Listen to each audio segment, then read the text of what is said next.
Fillmore district have become prisoners in their own homes because of rising crime. In tonight's 4 Focus, George Rickard reports on efforts to restore a sense of security. You shouldn't have to live in fear. I shouldn't have to live in fear. But unfortunately, we are. The elderly citizens in and around the Snednitsky Gardens Senior Center in the Broadway Fillmore neighborhood have adjusted their lifestyles to avoid crime. They don't even want to go to church on the Sundays anymore because of the way the streets are. I'm 68 years old, and when I walk into my house at 6 o'clock in the evening, I don't come back out. When I do go to bank and I do have cash my check, I turn around and I look around if anybody is following me. And what would happen if they got bumped up on their way going to the bank? But now some of their concerns are being addressed, thanks to a group of 5 volunteers stepping up to escort them where they need to go. We'll get them back and forth to their shopping and to the bank, and I think that's important. So it's a confidence factor. And remember those surveillance cameras installed on Grant Street on the west side? Now City Councilman Dave Franzik is hoping to come up with the grant money for 2 street cameras like those to be installed near the Broadway Market. Once we have those 2 cameras up there, they're going to see how effective they are, and there's just no doubt in my mind that we're going to get more. We're going to get more. We're going to catch these 2-legged rats. The streets aren't very safe. And when they walk down the street, they walk down with 3, 4, 5, maybe 10 in a bunches. You know, and they own the streets. We can't say we're going to let the police do it all the time because we know with budget cuts and all of that. So there's going to take some citizen action to get some of this done.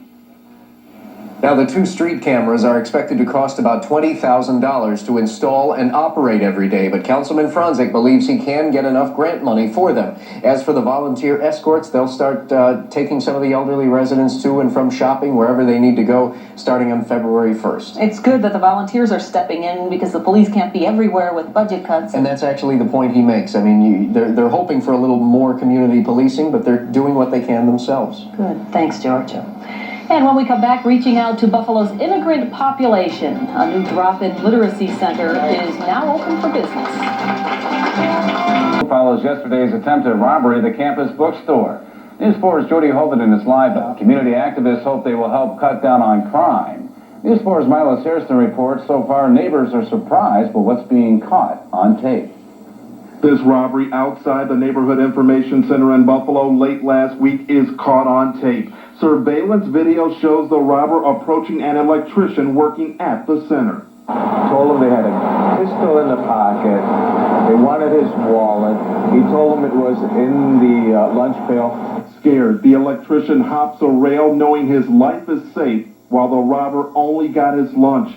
The video surveillance is a new tool as the center designed to help people takes a stand in the community. We have surveillance cameras because there's been so much crime on the east side of Buffalo. The 3 surveillance cameras on the building have been in place for about a week and a half. So far, 2 crimes have been caught on tape. Neighborhood Information Center Director Stanley Roble. Make it safer for everyone so that they don't have to walk and feel that someone's going to attack them, that someone's going to take their money, that someone's going to push them over or shoot them. I stood on street corners protesting about the crime against our seniors. Community activist Tonya Pickett says she's been pushing for the cameras for more than 3 years. A victim of crime, she says she feels safer knowing at least one of the cameras captures homes on her street, Rother Avenue. This is a big step for taking back our streets in the Fillmore district.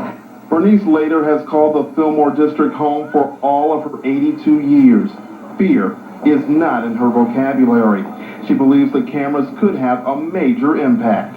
You'll be more safer on every street, not only this street, but I hope it's every street, because every street has troubles. Now, surveillance cameras also captured the aftermath of a nearby shooting. That tape has already been given to police. The cameras were paid for by a $3,000 block grant, and neighbors are hoping more of these cameras will pop up across the city. In the newsroom, Milos Harrison, News 4 at 5. Rules are now in place on the city of Buffalo's east side. Eyewitness News reporter Helen Tedros is live on Rother Avenue to bring us the very latest. Helen? Well, Susan, here is one of the 3 cameras placed outside the Broadway Fillmore Community Center. Advocates have long been pushing for these surveillance items to help them protect their streets. For 3 years, Tonya Pickett has waited. And now, after a long, hard fight, safety surveillance cameras are finally up and running in the Fillmore Broadway area. Already, there's been 2 crimes caught on tape, and so I've been saying that it's going to be very effective. I've known all along, and I'm just really happy about it. So hopefully this will help prevent the crime, you know, like when a criminal goes to the house, they think twice. There are now 3 working cameras, all in the Broadway-Rother area, a neighborhood hit hard by crime.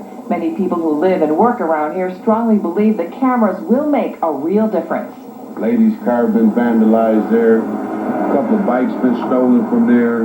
And all they doing is just going in here and seek some kind of service or whatever they doing in there. So that's what I was glad when he put them up. So I guess it's going to stop a lot of other stuff around town too. The cameras will be helpful to police. Detectives have trouble getting witnesses to talk openly about crime in their neighborhood for fear of retaliation. Now that won't be a problem anymore because now the cameras can do the talking. We're live in Buffalo. Helen Tatteras, Channel 7, Eyewitness News. Well, let's hope they're a welcome crime tool, Helen. I mean, you know, do you really think they're going to help prevent crime? A lot of people think that it may make people think twice. And this is an area really plagued by crime, and it has been for a while. So they're hoping. They say, you know, really anything can help at this point. All right, well, let's hope so. Thank you, Helen. It's been tough, but today they've been 2 crimes have been caught on videotape. Police a $3,000 block grant paid for the cameras. With the latest on our top story. Keith and Susan, we hear it all the time. It is very difficult, especially in high crime areas, to get eyewitnesses to talk. But those cameras may just help. As you walk down Broadway in Rother, you may not notice the 3 cameras outside the community center on the corner. But these devices are monitoring the neighborhood. It's not fair to the people who live here that they should be frightened by people who are going to prey on them. They should be able to walk safely on the streets, come in and out of agencies, out of their own homes, and go shopping, and whatever they have to do, instead of being worried about their own lives and their own safety. These cameras were installed last week. 2 crimes, a robbery, and shooting have already been caught on tape. It's a happy day. It's a happy day in the Fillmore Broadway district. There's been 3 years that I've been fighting to get surveillance cameras for our district, and we now have surveillance cameras which is posted the Broadway Rother area, and also coming really soon to the Broadway Market. Neighbors throughout the east side say the more cameras, the better. Anything to help fight crime. Ladies' car been vandalized there. A couple of bikes been stolen from there. And all they doing is just going in here and seek some kind of service or whatever they doing in there. So that's what I was glad when he put them up. So I guess it's going to stop a lot of other stuff around town too. The images... Now, to find this crime-fighting friend, all you need to do is look up. Tonya Pickett considers herself a woman on a mission, a 2-year mission, to put security cameras high in the sky at the corner of Broadway and Rother, in between Fillmore and Memorial Drive. Our brothers are killing brothers, our sisters are killing sisters. That was Tonya 2 years ago, speaking out after a double homicide at the corner. She asked for cameras then. Now they're in and operational. I think that it means it's going to take a huge bite out of the crime in the Fillmore Broadway district. 2 cameras keep a close eye on Broadway. Another is positioned down Rother. The cameras are outside the Neighborhood Information Center.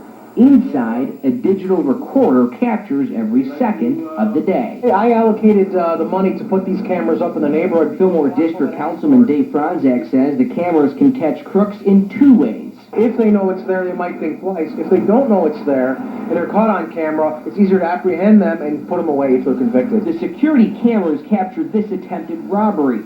The man in the white shirt is accused of walking up to this van, telling the driver he has a gun in his pocket and demanded money. The driver hops a fence and runs back inside the Neighborhood Information Center and calls the police. They're going to think twice before they do the crime because they're going to know that they're going to have to do the time because we're going to have the cameras right on them. Cameras have been up and running for a little over 1 week now. The tape of the attempted robbery was given to the Buffalo Police Department. Scott? Channel 2 Stefan Mihailo reporting live in the newsroom tonight as always. Thank you, Stefan. Residents of the rodent control and vacant properties in their neighborhoods, they say that the cuts are only going to make the problems worse and that the community is paying the price now for the city's financial problems. Who is going to handle these lots now that the city budget has taken effect? Who is going to do the blitzing of our street now that Frank Porcelot road control has been laid off? Who's going to be here for demolition to tear down these abandoned houses that everyone knows that have been set up for arsonists? The Buffalo Control Board will review the latest budget plan again tomorrow. With some people in Buffalo who are taking on some of the city's toughest cleanup projects.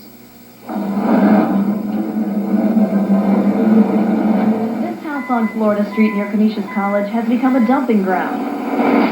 Couches, beds, curtains, just about everything.